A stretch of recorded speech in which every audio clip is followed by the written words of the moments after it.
Now, moving on to our session, much anticipated session, we've got four travel heavyweights. not relating to their weight, of course. These four guys need no introduction, so we're not going to let them have one. I've written a short one, and I've allowed the liberty of knowing that you know who these people are. And I've taken a few points from their own websites, so using their words. Moving from right to left, we'll start with Gary Arndt, who you may well know is blogs as everything, as Everywhere Trip, or Everything Everywhere is the website. Is that right? Gary was named by Time magazine as one of the top 25 blogs in the world in 2010. He has around 100,000 people visit his site every month. And Gary's story is that in March 2007, he sold his house and has been traveling around the world ever since. Since he started traveling, he says he's probably done and seen more than he did in the rest of his life combined. And Gary is also one of the only people I've ever met who's on Wikipedia, which I think is really cool. Matt Kepnes famously abandoned his cubicle in corporate America and set off around the world. He says on his site, I harboured dreams of writing guidebooks for a long time, though even after the success of my first ebook, when I went to my first travel conference and everyone called me Nomadic Matt, I realised that that was who I was, and that was what I was meant to do. I started out on one journey, but ended up somewhere completely different. I couldn't be happier. And he says that his website is not only a chronicle of his travels, but also a way for people to find inspiration, travel tips, destination advice, and beautiful photos. David Whitley is well known as a full-time freelance travel journalist who has written for most of the UK newspapers. He also writes on his own site, Grumpy Traveller. Those who know David know he's not really all that grumpy. That's his words, actually, not mine. It's just sometimes the joy of travel temporarily deserts him. Two memorable quotes from David, which I think will probably warm him up nicely for the day. Encouraging more people to set up travel blogs is a service to society on a par with encouraging sub-Saharan Africa not to use condoms, was I think this week. And a second one, which I think was from last year's travel blog camp, which I think was excellent. If there's one thing the web doesn't need, it's more stuff on it. And finally, Jeremy Head. Jeremy is well known to the UK audience as a respected travel writer and guidebook author. He currently writes for as travel editor. He works as travel editor for social media company iCrossing, commissioning and writing content for tour operators and airlines. And Jeremy also writes on his own blog, Travel Blather, posting articulate, strong, and often contentious viewpoints on the state of travel writing and journalism. And from Jeremy's site, he says, as a blogger, freed from the constraints of editorial policy, I need to keep advertisers on board, concerned about the opinions of fellow writers and sub-editors. I can say what I like, as long, of course, as the opinion is honestly held and can be substantiated. That, for me, is the fantastic thing about blogging. Now, what we're going to do is really, today is about asking you guys to quiz our panel of four and to have a fairly open discussion. So what I'm going to do is play a short video that Gary recently recorded with Steve Keenan, which I think gives us some very powerful insights from Gary and also about the blogging industry as a whole. So let's play that now. We started an internet company back in 1994. It was a custom web development company. So things like WordPress now that involve database management of content. Back then, no one was doing that. It was just static web pages. So we began building this. We built things for brokerage houses, newspapers, things like that. And I sold it to the consulting wing of British Telecom in 1998, Syntegra, and conned them into sending me around the world to some of their offices to talk about application development on the web, and that's the first time I really started to travel. There's still a very large transition right now in travel media that's going on as I see it. The established traditional travel media isn't really gone yet. it will have to change dramatically, I think. I think the big brands won't disappear, but they're going to have to change their focus. I think print will eventually disappear, regardless of what people say. Anything that can be delivered by bits will eventually be delivered by bits, because the economics behind it are so great. I was 9 months into my trip, and I made the decision, I either need to stop doing this because it's a waste of my time, or I'm going to treat it like a business. And there was a couple things I identified early on, one of which was, if you haven't, I don't know where the industry is going to end up, I don't know how people are going to make money, but no matter what happens, if you have an audience, the money will take care of itself. I have 100,000 followers on Twitter, but I don't think Twitter is where I'm putting most of my effort anymore. It's Facebook. I'm discovering I'll put something on my Facebook page and get 50 people liking and commenting on it, whereas I'd never get 50 retweets of something on Twitter.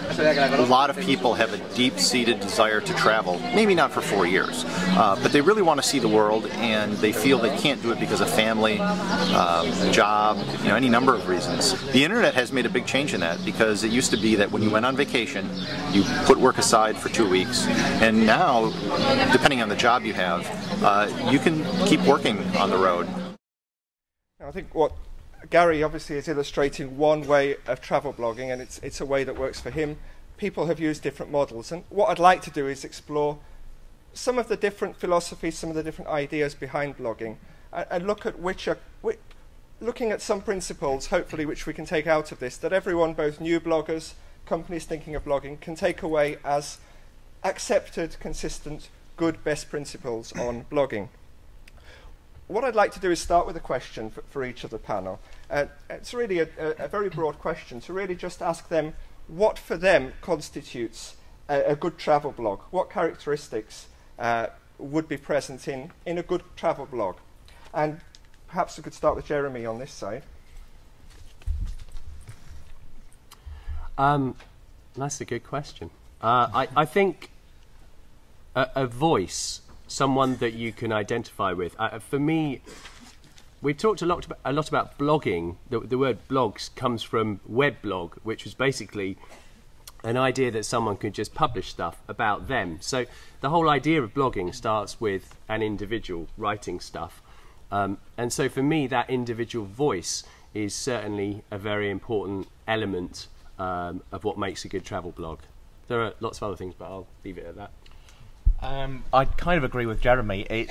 There's no one thing that makes a good blog or travel website, which is another argument, but it has to be something you want to read, whether it's because it's useful, informative, or merely entertaining. It has to be worth reading, and that is such a broad category that it's for each individual to decide what that means. I would also say that the ability to connect with your reader.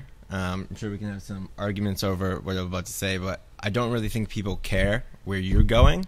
They want to be able to put themselves in your article and see themselves there. I think the best travel blogs, none of them are about, hey mom, today I went here, then I did this, then I did this. It's telling a story that connects with the reader and allows them to envision themselves in the destination you're talking about. And I think not only the best travel blogs, but the best blogs out there are ones that create that intimate connection with the reader. And good photos. The difference between a travel blog and traditional writing, I think, is personality. I'll often ask people if they've heard of National Geographic magazine. They go, oh, yeah, yeah. Have you heard of Travel and Leisure? Yeah, yeah, yeah. And then I say, can you name a person that's ever written an article for any of those magazines? And they just draw a blank. Now, if you're a writer, you probably know. Maybe people in this room have written. But most people have no clue who writes articles for the paper they read every day, who writes it for the magazines they read. And then you ask them, tell me the names of the bloggers you follow, not just in travel, but in anything. Boom, they can give a list of everyone's names because you have a personal connection. When I announced I was coming to London, I had 6 people that wanted to meet with me, have drinks, have dinner. And you would never do that with somebody that writes for a newspaper. If you read an article in a newspaper and then contacted the writer and said, hey, want to have dinner? They'd think you're a loon. There's a connection that people have with people online because it seems so much more personal. You can send them a tweet, you can send them an email, and they hear back. And I think its personality is what really distinguishes blogs from other forms of travel media.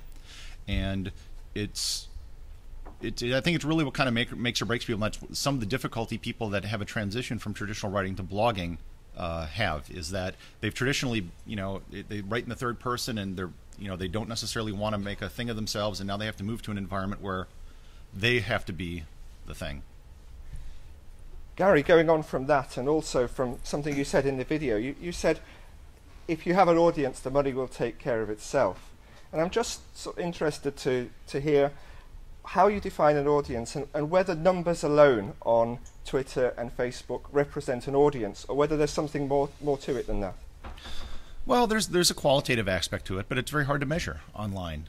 I've heard someone say, well, if the president and the Pope are my only audience, that's great. But how do you know if the president and the Pope are reading your website? So at a certain level, it is numbers. What I care about isn't the visits to my website, my page views. Those are means to a greater end. What I want, personally, and I don't think this is for everyone, is people to make a one-click commitment to say, I like that guy. I want to hear more from him in the future. So email subscribers, RSS subscribers, Facebook followers, fans on or followers on Twitter, anything like that where people can hear more from me in the future is what I want. Because it's not how much traffic you get. All your traffic may come from an article you wrote 4 years ago about ping pong shows in Bangkok. Its question is how many people will read the next thing you write, and I think that is really what is important. Do you want to add anything to that? No, I agree with them. Okay. Anyone from the audience want to ask any questions on these specific points? Yes, gentleman at the front. Yeah, taking forward the point about growing an audience. How do you? Yes, taking forward